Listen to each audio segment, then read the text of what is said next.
topinya. Kan mama lagi gambar kita berdua nih lagi melukis.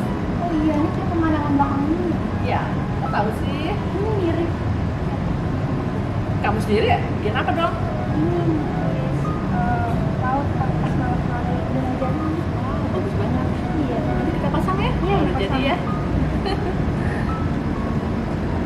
Mama ada tamu tuh. Ada tamu. Hai, apa kabar? Halo. Halo, sini yuk. Kita berdua lagi melukis. Mau lihat nggak? Melukis apa? Ayo. Saya hobi melukis dari masih kecil. Dulu tuh mama suka itu belajar melukis dari Pak Ok namanya. Pak Ok ya teman-teman. Terus kemudian itu ketika masa kecil. Lalu ketika saya sudah menikah, saya belajar melukis dari Mbak Wayan. Mbak Wayan ini di Hadi Prana. Nah, setelah itu saya belajar sendiri lagi terus, terutama waktu saya hamil. Karena kalau hamil saya tuh suka muntah-muntah, sehingga nggak bisa pergi kemana-mana. Nah, disitulah saya melukis. Kadang-kadang melukisnya cepat sekali, 2 jam jadi. Kadang-kadang ada juga yang 3 jam. Pokoknya kayaknya dorongan buat melukis luar biasa. Dan ternyata anak-anak saya semua suka melukis juga, termasuk ini. Iya. Kalau kamu mulai kapan nih belajar melukis? Baru-baru aja sih. Oh gitu, belajar di rumah ya? Iya. Belajar di rumah soalnya. Oh iya, ini perlu ditambahin apa lagi? Itu udah bagus sih. Coba tambahin sedikit hitam-hitam atau putih di sini supaya kasih cahaya, Oh iya. ya. Oke. Kayaknya Mama hari ini udah cukup deh. Iya. Ya. Soalnya ada tamu-tamu, kasihan juga nungguin. Teman-teman mau ikut nggak lihat pameran? Bukan pameran sih, lihat karya lukisan saya yang ada di rumah saya kok jadi pameran. Saya pelukis amatir, tapi saya suka melukis untuk mengekspresikan diri. Ya, yuk. Yuk. Yuk.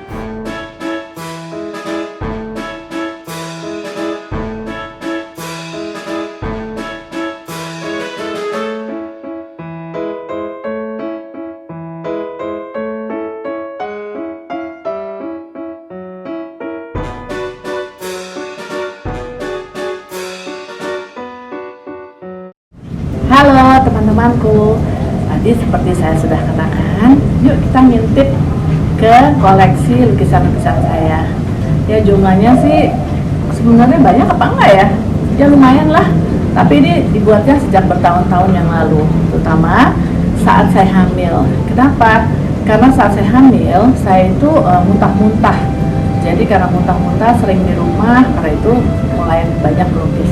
Kadang-kadang ada yang 2 jam selesai, kadang-kadang ada yang berhari-hari, tergantung dari mood. Dan inspirasinya juga bisa dari pemandangan yang saya lihat dan membuat saya bahagia dan nyaman. Bisa juga kegiatan sehari-hari di keluarga saya atau teman-teman saya. Tapi bisa juga ada yang datang dalam mimpi, sehingga saya menuangkannya dalam bentuk lukisan. Yuk kita bahas, kita lihat kisahnya satu persatu ya. Oke, kita mulai dengan satu lukisan yang saya dapatkan ketika saya terinspirasi sedang di Sanggar Teater Populernya Pak Teguh Karya. Karena di rumahnya itu sangat asri, tamannya sangat indah. Dan Pak Teguh punya seekor atau 2 ekor anjing. Yang lucunya, Pak Teguh pernah bercerita bahwa ketika mereka membeli tanah ini, mereka menggali tanahnya itu, di dalamnya temukan banyak sekali batu bata. Rupanya pemiliknya yang lama suka menyimpan batu bata di dalam tanah. Saya tidak tahu apakah itu tradisi atau budaya. Nah, caranya Pak Teguh tidak perlu membeli batu bata lagi untuk rumahnya. Enak sekali duduk di situ, nyaman. Dan salah satu lukisan saya di rumah Pak Teguh juga saya berikan sebagai hadiah kepada Pak Teguh ketika beliau sudah sakit di hari-hari tuanya. Lalu yang sebelah kiri ini adalah lukisan perempuan dengan bunga. Karena saya suka bunga, saya suka topi-topi berbunga-bunga, jadi itu lukisan ini. Lalu yang ini adalah lukisan yang timbul dari mimpi saya.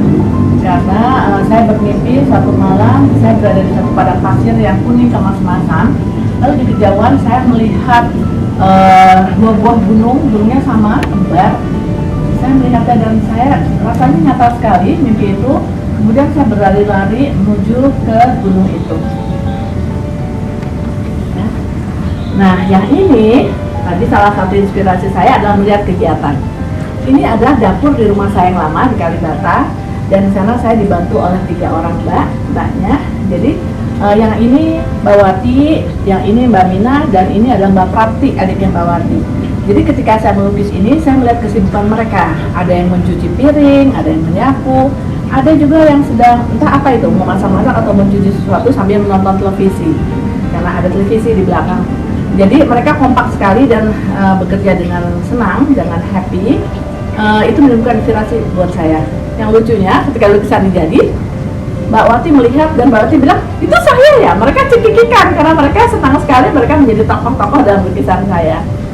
Nah, ini adalah Masjid Nabawi. Saya sangat suka sekali di Masjid Nabawi. Jadi satu malam setelah sholat isya, saya berjalan-jalan di sekitar halaman masjid. Saya duduk di situ, saya melihat ada bulan besar sekali.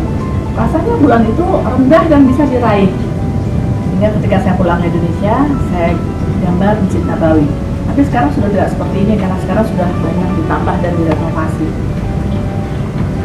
Yang ini sebetulnya saya langsung saja menggambar tanpa ide apa-apa, tapi tiba-tiba ketika muncul wajahnya kata anak-anak saya mirip seperti ipar saya, Fani, pemilik Fani TV. Jadi inilah dia. Nah, kalau yang ini itu saya memang sengaja melukis orang tua saya ketika ayah saya baru meninggal. Ini ibu dan bapak saya. Sebetulnya diambil dari 2 lukisan yang berbeda, cuma dijadikan satu.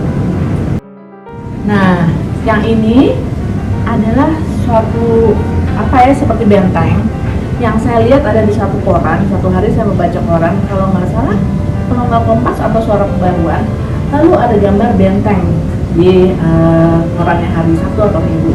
Saya sangat terkesan sekali dan saya sangat ingin ke sana karena saya lukis. Kemudian yang di sini saya spontanitas lukis saja, tapi ternyata wajahnya mirip dengan seorang karyawan saya yang namanya Mbak Nining, yang suka membantu saya memesankan bingkai-bingkai lukisan ini. Jadi Mbak Nining juga kaget, Bu, kok itu kayak saya ya mukanya, seperti itu. Jadi memang kadang-kadang saya melukis seperti karena sering melihat orangnya. Nah, yang ini saya terinspirasi dengan anak-anak perempuan yang harus bekerja malam hari untuk minta uang untuk sekedar nasi, yang juga menjadi inspirasi buat saya mendirikan taman bacaan. Dari gambar ini saya harapkan anak-anak tetap terus tidak patah semangat karena bulan selalu ada buat semua, dan dengan dia memiliki mimpi-mimpi, mudah-mudahan mimpinya dapat terkabul. Yang ini sebetulnya hanya gambar inspirasi. Waktu itu anak saya baru 2, jadi saya punya 2 anak laki-laki. Saya spontanitas hanya gambar itu saja. Tapi anak saya itu suka mengganggu saya di sebelah saya, suka mencampur-campur cat saya dan mengatakan, Mama harus begini begitu. Anda saya bikin sendiri kanvas. Saya bilang, kamu melukis sendiri ya, jadi jangan gangguin Mama. Nah, yang ini lagi-lagi saya selalu mencari ketenangan dalam melukis, dan di situ saya menceritakan saya sedang melukis, dan itu mungkin ada teman saya sedang melukis sesuatu, ada air, ada hutan, dan ada tempat buat duduk-duduk, dan ada perahu. Jadi ini karangan sendiri. Nah, ini ada lukisan pemandangan yang ada taman-taman bunga, gunung di kejauhan. Pada waktu itu saya belum punya anak perempuan, tapi saya sangat menginginkan anak perempuan sehingga saya melukis saya dengan anak perempuan saya.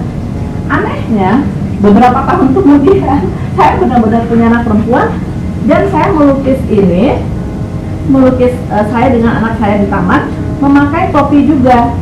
Nah, ketika kemarin kami sedang bongkar-bongkar lukisan untuk diperlihatkan pada teman-teman, saya baru sadar loh, nah ini juga pakai topi 2. Jadi rupanya ini saya zaman dulu sebelum anaknya lahir, ini saya ketika sudah punya anak perempuan. Ini adalah gambar bunga matahari yang tumbuh di alam belakang saya. Ini nanamnya susah sekali, berulang kali gagal, tapi akhirnya bisa juga berbunga indah sekali sehingga saya mengabadikannya dalam bentuk lukisan. Ini adalah foto ketika saya 13 tahun. Saya akan mengikuti Hari Kartini. Saya pakai kebaya dan saya melukisnya. Yuk, sebelah sana masih ada. Ini saya melukis, saya sedang duduk di pinggir seorang diri dan memperhatikan dua anak saya laki-laki sedang bermain di dangdut, sedang bermain di danau. Ini mohon maaf nih, masih agak kotor. Ini adalah bukan foto, lukisan yang saya terinspirasi ketika saya masih kuliah di Amerika.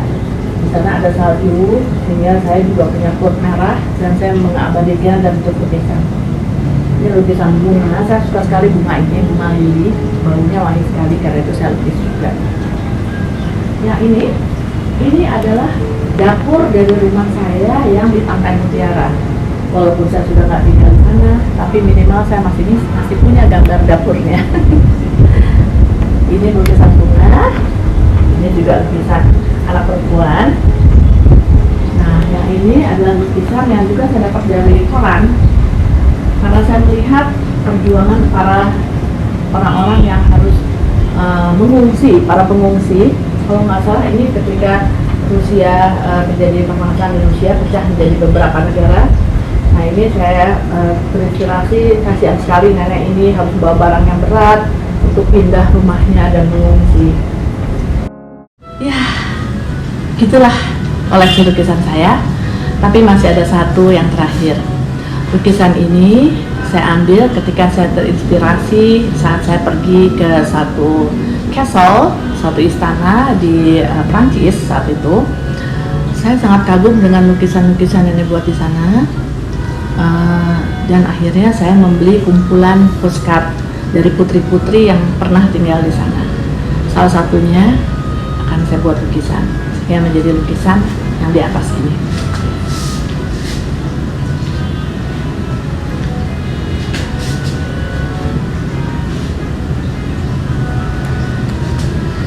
Oke, teman-teman sekalian, doain saya mudah-mudahan bisa melukis lebih banyak lagi.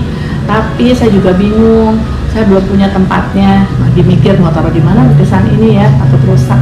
Tapi mudah-mudahan satu hari saya punya tempat untuk menyimpan lukisan-lukisan saya ini. Dan karena saya pelukis amatir, mohon maaf kekurangan-kurangan saya, masih banyak ketidaksempurnanya, tapi ketidaksempurnaan adalah milik manusia.